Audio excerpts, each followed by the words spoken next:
ஜனாதிபதி வித்தியாலயத்தில் நடைபெற்ற பொழுது இறுதி அந்த மிக மிக டென்ஷனான அந்த ஓவரை வீசினது நம்ம ரிஷான் தான். 6 பந்துகளையும் அற்புதமாக வீசி எந்த ஒரு ஓட்டத்தையும் கொடுக்காமல் இருந்தார். கோச்சர் சார் கொஞ்சம் பக்கத்தில் வாங்க சார். இந்த 6 பாலையும் நீங்கள் சும்மா நீங்கள் அங்கே பாலை போடுறீங்க, எங்கள் நெஞ்சில் போடுற மாதிரி இருந்துச்சு. விக்கெட்டில் விழுற ஒவ்வொரு பாலையும் சும்மா அது எப்படி ஒரு ரன் கொடுக்காம அந்த டென்ஷனில் எப்படியா போட்டிங்க சொல்லுங்கள்.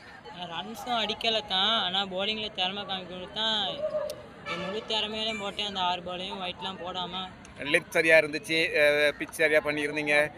எப்படி ஒயிட் கூட வரலையே? ஒயிட் கூட போகல. போன வீட்டில் ஒரு ஒயிட் போட்டேன், இந்த 6 பாலில் ஒரு ஒயிட் கூட போடல.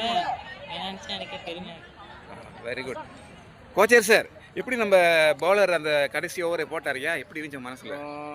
இல்லை வளமே சுவராக இருந்துச்சு, நல்லா போடுவார்னு சொல்லிட்டு டிஸ்ட்ரிக்ட் ப்ராக்டிஸ்லாம் போகிறாரு. அந்த ப்ரெஷர் கூடவே கடைசி மேட்ச் ஒன்று இல்லை லைனுக்கு போலில் பண்ணியிருந்தார்.